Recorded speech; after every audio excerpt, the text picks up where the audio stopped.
અંબાજી ખાતે ભરાયેલા ભાદરવી પૂનમના મેળામાં ગુજરાતના ખૂણે ખૂણેથી પગપાળા સંઘો અંબાજી પહોંચી રહ્યા છે।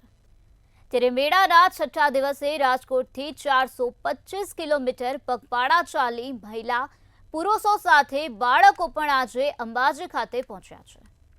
જો કે 1500 થી 2000 સંઘમાં રાજકોટનો આ સંઘ પોતાની આગવી ઓળખ ઊભી કરે છે, જે રોજે રોજ અને દર વર્ષે સનાતન ધર્મને શોભે તેવા વસ્ત્રો પરિધાન કરી અંબાજી પહોંચતા હોય છે, જેમાં ખાસ કરીને રાજકોટના ખોડિયાર મંદિરના સેવક માના આશીર્વાદથી આ સંઘ અંબાજી પહોંચે છે।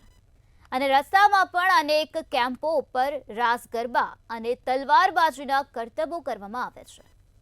પગપાળા ચાલતા યાત્રિકોને થાક ઉતરે તેવું મનોરંજન પૂરું પાડવામાં આવે છે।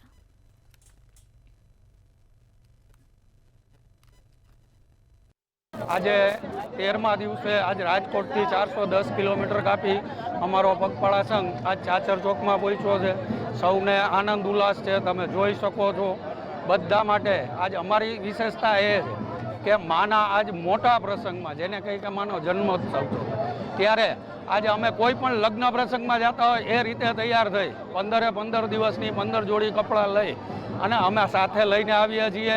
અને માના આજ આ મોટા પ્રસંગને અમે આજ દીપાવવા માટે આવ્યા છીએ, સુશોભન આપ્યા છીએ।